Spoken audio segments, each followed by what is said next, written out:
এগুলো লোহার, এই যে উপরে হচ্ছে কাঠ সম্ভবত, আর এগুলো হচ্ছে লোহার পাত দিয়ে হচ্ছে তৈরি করা এটা। এত সুন্দর ভবনগুলা চোখ জুড়ানোর মতো। আসসালামু আলাইকুম ওয়া রাহমাতুল্লাহ। ভিউয়ার্স, আপনারা সবাই কেমন আছেন? আশা করছি ভালো আছেন।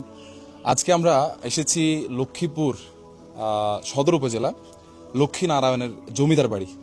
এটা খুবই সুন্দর একটা প্লেস, অনেক বড় বিশাল একটা জায়গা নিয়ে এই লক্ষ্মীপুর জমিদার বাড়ি। তো আমরা দালাল বাজার বলে আর কি, এই এলাকাটাতে যে বাজার আছে দালাল বাজার জমিদার বাড়ি বলে, এই নামেই সবাই চিনে। তো আজকে আমরা এখানে এসেছি আপনাদের সকলেরই প্রিয় নাশিদ শিল্পী মোহাম্মদ আবির চৌধুরীর একটি নাশিদ খুব শীঘ্রই আসতে চলেছে। তো আপনারা দেখতে পাবেন, জানতে পারবেন। তো আমরা ভিতরে গিয়ে দেখি।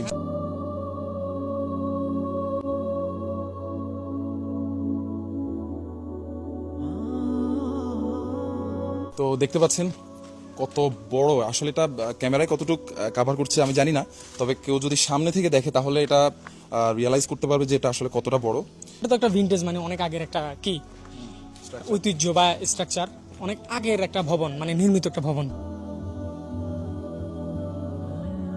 এবং এটা অনেক পুরনো একটা প্রত্নতাত্ত্বিক একটা ব্যাপার স্যাপার। এটা এটা মানে মানুষের কাছে ভালো লাগার মতো মনে হয় যেন এখানে আসার পরে, যে যেহেতু এটা 1600 শতাব্দীর দিকে এটা উন্মুক্ত হয়েছে, তো মানুষজন এখানে আসলে মানে এটা ফিল করতে পারে যে আমি হয়তো সেই 1600 শতাব্দীতে। জি জি, আমি ক্যামেরাম্যান ভাইকে বলবো এটা একটু ভালোভাবে যদি আপনি একটু ঘুরে ফিরে দেখান, তাহলে মানে এটার যেই মুগ্ধতা আমাদের মধ্যে বিরাজ করছে, সেটা আপনারাও এটার ফিলটা নিতে পারবেন আমি আশা করি। আমরা এতটুক না, আরো দেখবো ইনশাআল্লাহ। একটু সামনে আসেন, দেখাই।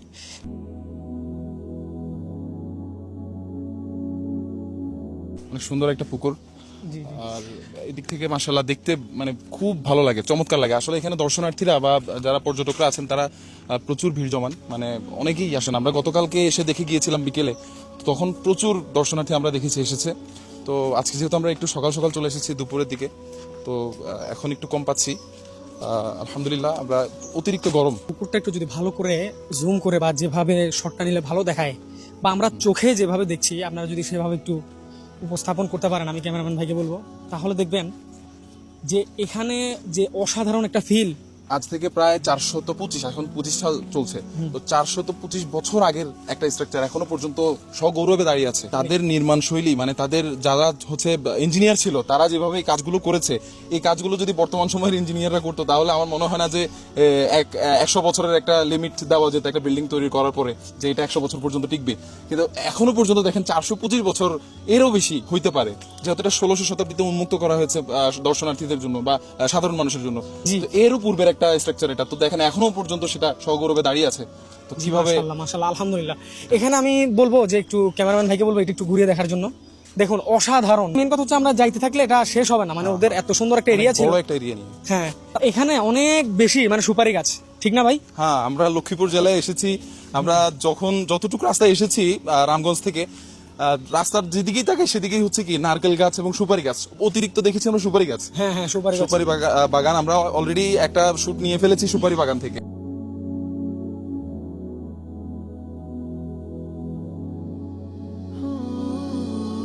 আমরা যেখানেই যাচ্ছি সেখানে খুব সুন্দর সুন্দর ভিউ। এই ডানে, আপনি ডানে বামে দেখেন, অসাধারণ। মানে ক্যামেরাম্যান ভাই আপনি যেভাবে মানে তুলে ধরতে পারবেন আর কি শটগুলা, মানে মেন কথা রিয়েল ভাবে দেখার ক্যামেরাতে দেখা অনেক তফাৎ থাকবেই, বাট আপনারা অনুধাবন করতে পারবেন আমি আশা করি যে এখানে মানে আমরা যেদিকে দেখাচ্ছি সেদিকে মুগ্ধ হয়ে যাচ্ছি, এরকম একটা অবস্থা। আলহামদুলিল্লাহ, খুবই ভালো লাগার একটা। এখানে আরেকটা বাড়ি দেখাবো আমি। এখানে আমাদের কিছু লিড নেওয়া হয়েছিল, মানে কয়েকটা শট নেওয়া হয়েছিল। আমরা এখন দালাল বাজার জমিদার বাড়ির পেছনের সাইডে আছি আমরা এখন। এই জায়গাটাতে আমাদের অনেকগুলো শুট অলরেডি হয়ে গিয়েছে। জি, এখানে স্ট্রাকচারটা দেখেন, অসাধারণ একটা স্ট্রাকচার। এখানে স্ট্রাকচারটা দেখেন, এটা যে পুরনো হয়েছে, পুরনো হয়ে যাওয়ার যে ছাপ, তাহলে আমরা বুঝতে পারবো। এই পুরনো হয়ে যাওয়ার ছাপটা কিন্তু আমরা দেখতে পাই, যে পলিস্টার গুলো খসে খসে পড়ছে। হ্যাঁ, তারপরেও কিন্তু এটা দাঁড়িয়ে আছে এখনো পর্যন্ত। আমার মনে হয় না যে আগামী 50-100 বছর আল্লাহ যদি কিছু না করেন তো হবে না। এগুলো যদি দেখেন উপরে একটু দেখেন, দেখেন কিভাবে তৈরি করা হয়েছে, দেখছেন? এখানে আসেন, দেখেন এগুলো লোহার, এই যে উপরে হচ্ছে কাঠ সম্ভবত, আর এগুলো হচ্ছে লোহার পাত দিয়ে হচ্ছে তৈরি করা এটা। এত সুন্দর ভবনগুলা চোখ জুড়ানোর মতো, মাশাআল্লাহ। তো এখানে একটা পুকুর, ওইখানে একটা পুকুর দেখলাম, এখানে একটা পুকুর, এখানে মোট 3টা পুকুর। আমরা একটু ভিতরে যাই।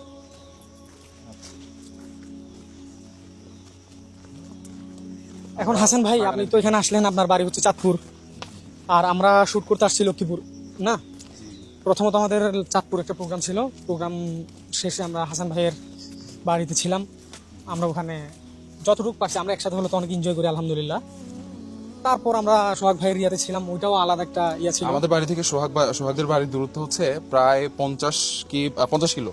হ্যাঁ 50 কিলো আমরা দেখেছিলাম গুগল ম্যাপসে। তো এতটা দূরত্ব আমরা অতিক্রম করে এসেছি। এরপরে আবার সোহাগদের বাড়ি থেকে আমরা যে শুটিং স্পটগুলোতে গিয়েছি এগুলোর দূরত্বও কিন্তু যথেষ্ট। আমরা এগুলো তো আলহামদুলিল্লাহ ভ্রমণ এখন আমরা করেছি। অনেকক্ষণ কথা বলছি, আমাদের কথার ভিতরে অনেক ধরনের ভুল ভ্রান্তি থাকতে পারে, আপনারা সেগুলা ক্ষমা সুন্দর দৃষ্টিতে দেখবেন ইনশাআল্লাহ। ইনশাআল্লাহ। আমি তো থাকি মানে একেখান, মানে চট্টগ্রাম একেখান। সত্যি কথা, আমি যখন শুট করতেছিলাম তখন আমি হাসান ভাইকে বলছিলাম যে ভাই আমার বাসা যদি এখানে হইতো অনেক বেশি ভালো হতো, ঠিক না, বা এই এরিয়ার আশেপাশে হইলে ভালো হতো।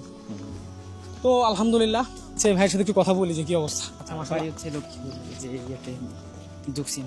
আচ্ছা, উনি কিন্তু আসছিল যে আমাদের ওই আমরা একটা পোস্ট করছিলাম যে কই জানি ভাই, ওই ভাইরাল সুপারি বাগান না, ভাইরাল সুপারি বাগান থেকে আমরা একটা ভিডিও পোস্ট করছিলাম, তো ওইখান থেকে আমাদের সাথে দেখা করতে আসছে আলহামদুলিল্লাহ।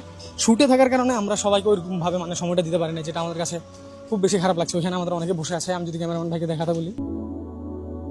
তো আপনারা তো আমাদের শুট টুট দেখলেন, আপনাদের কাছে কেমন লাগছে? জি ভাই, অসাধারণ লাগছে আমাকে, এই প্রথম দেখলাম অনেক শুট। আচ্ছা আচ্ছা, আপনারা আমাদের লিসেনার, যে আপনারা আমাদের ইয়াগুলা শুনেন, তো আপনার কাছে কি মনে হয় এটা কেমন হইতে পারে? গজলটা অসাধারণ, আমি তো কিছুটা শুনছি, অসাধারণ গজল হয়েছে, শুটিংটা অসাধারণ হয়েছে। আর আপনার গজল পুরোপুরি অনেকগুলো শুনছি, অনেক ভালো লাগছে। যাক আলহামদুলিল্লাহ। সোহাগ ভাই থেকে একটু এই এরিয়ার ব্যাপারে কিছু শুনি, আপনি আসার পর আপনার কেমন? আলহামদুলিল্লাহ, আমার থেকে অত্যন্ত ভালো লাগছে, কারণ এটা আমাদের গ্রামের বাড়ি, আমাদের এলাকা, কিন্তু আমি জানতাম না এখানে যে এর একটা সুন্দর জায়গা আছে। যাই হোক, আজকে আমাদের আবির চৌধুরীর এই শ্যুটের মাধ্যমে জানা হয়ে গেল যে এখানে একটা সুন্দর জায়গা আছে। যাই হোক, আলহামদুলিল্লাহ, জায়গাটা অত্যন্ত ভালো লাগছে। তো সাকিব থেকেও কিছু শুনি যে সাকিবের অনুভূতি কেমন? সালামু আলাইকুম রহমতুল্লাহ। জি আলহামদুলিল্লাহ, অনুভূতি অনেক ভালো। শুটিং গেলে ভিডিও দেখা হয়, অনেক মজা হয়। ওভারঅল এক কথায় আপনার শুটিংয়ে আসলে অনেক মজা হয়। যারা শুটিংয়ে আসে একমাত্র তারাই বুঝে মজাটা কেমন। ঘুরতে আসলে মজা হয়, এটা একটা বিষয়। আরেকটা হচ্ছে শুটিং করাটা কিন্তু অনেক কষ্টের বিষয়। অনেক কষ্ট, অনেকে আমরা আজকে ফিল করছি যে গরমের মধ্যে, এত তাপমাত্রার মধ্যে আমরা এই এদিক থেকে ওদিকে যাচ্ছি আসতেছি, এবং শুটিং এর প্রত্যেকটা অ্যাঙ্গেল নির্ধারণ করা, তারপরে এগুলো লিপসিং মিলানো, সব এভরিথিং, মানে আমাদের কাছে মনে হচ্ছে যে মানে প্রত্যেকটা শুটিং অনেক কষ্ট করেই রেডি করা হয়। আসলে আমরা অনেকে ভাবি দর্শকরা যে সহজে একটা জিনিস তৈরি হয়ে যায়, অডিও ভিডিও, কিন্তু এগুলোর পিছনে যে পরিশ্রম। আমি আবিরের স্টুডিওতে প্রায় সময় আবিরের স্টুডিওতে গিয়ে থাকি, তো আমি খেয়াল করি আবির সারা রাত জেগে কাজ করে। অডিও মিক্সিং এর যে কাজটা, সেটা আবির সারা রাত। আরেকটা এখানের মধ্যে কিন্তু সবচাইতে বেশি যে কষ্ট করে তিনি আমাদের সাব্বির চৌধুরী, হ্যাঁ হ্যাঁ, সবচাইতে বেশি যে কষ্ট করে। মাশাআল্লাহ। আমরা শুধু যদিও বা আবিরের কথা বলছি, আমাদেরকে দেখতে আমি এটাই পাচ্তেছে, আমাদেরকে চাচ্ছিলাম। দেখতেছে, কিন্তু ওকে দেখা যাচ্ছে না, কিন্তু সবচাইতে বেশি কষ্ট করে ও। হ্যাঁ হ্যাঁ, আমরা এখন আমরা তাকে তার দেখাচ্ছি। থেকে একটু কিছু শুনি। আবিরের ছোট ভাই সাব্বির চৌধুরী, সেও কিন্তু মানে তার যদি হয়, আবিরের যদি হয় 50%, তো সাব্বিরের হবে 50% একটা কি ক্রেডিট আমরা বলবো, কারণ সে ক্যামেরার পেছনে যে কারিগরি যে বিষয়টা, প্রচুর কষ্ট করে সে। হ্যাঁ, মানে প্রত্যেকটা অ্যাঙ্গেল নির্ধারণ করা, এবং সে যেভাবে শুটগুলো নেয় এবং এগুলোকে এডিটিং করে পরবর্তীতে, প্রত্যেকটা কাজই পরিশ্রমের। আমরা ওর দেখি। থেকে অনুভূতি জানতে চান? হ্যাঁ, আমরা সাব্বির চৌধুরী থেকে আমরা অনুভূতি জানবো যে তার অনুভূতি কি। আজকে এখানে এসেছি শুটিং প্লেসে, যদিও যারা ক্যামেরা পার্সন হয় তাদের কিন্তু ওই মাথায় শুধু ওইটাই ঘুরতে থাকে যে কোন অ্যাঙ্গেলে নিব, কিভাবে নিব, হ্যাঁ, দেখার হয়তো অতটা সুযোগ হয় না। তারপর আমরা তার কাছ থেকে অনুভূতিটা জানতে চাইবো যে এই এলাকাটা তার কাছে কেমন লাগছে। আলহামদুলিল্লাহ, খুবই ভালো লাগছে। যখন আবির ভাই একটা প্রোগ্রাম আসছিল, তখন আমরা বিশেষ করে আমি বলছিলাম যে হাসান ভাইকে আমরা যদি এখানে আসি তাহলে আমরা অবশ্যই একটা শ্যুট করে নিয়ে যাব।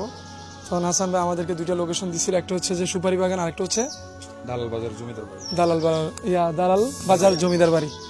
যাই হোক, আলহামদুলিল্লাহ জায়গাটা খুবই ভালো লাগছে। এই কারণে আমরা, কত কিলোমিটার হবে এখান থেকে Chittagong? 160 plus, minimum 160 plus kilometre থেকে আমরা এখানে চলে এসেছি শুধুমাত্র শ্যুট করার জন্য। সবাই দোয়া করবেন, আশা করি ভালো কিছু পাবেন এবং ভালো কিছু উপহার দিতে পারবো। আরেক ভাই আমাদের সাথে প্রায় শুটের প্রথম থেকেই আমাদের সাথে ছিল। আলহামদুলিল্লাহ, অত্যন্ত চমৎকারভাবে ছোট হয়েছে আমাদের আবির ভাইয়ের। আসলে আমি শুরু থেকে ফেসবুকে যখনই ওনার নাশিদগুলো শুনি, আসলে অনেক ভালো লাগে এবং হৃদয় জাগানো মানে নাশিদগুলা।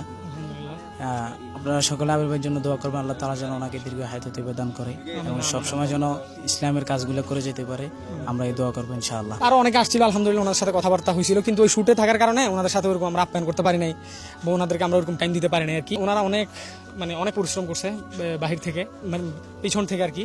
সবাই ভালো থাকবেন, সুস্থ থাকবেন এবং আমাদের পাশে থাকবেন। আসসালামু আলাইকুম।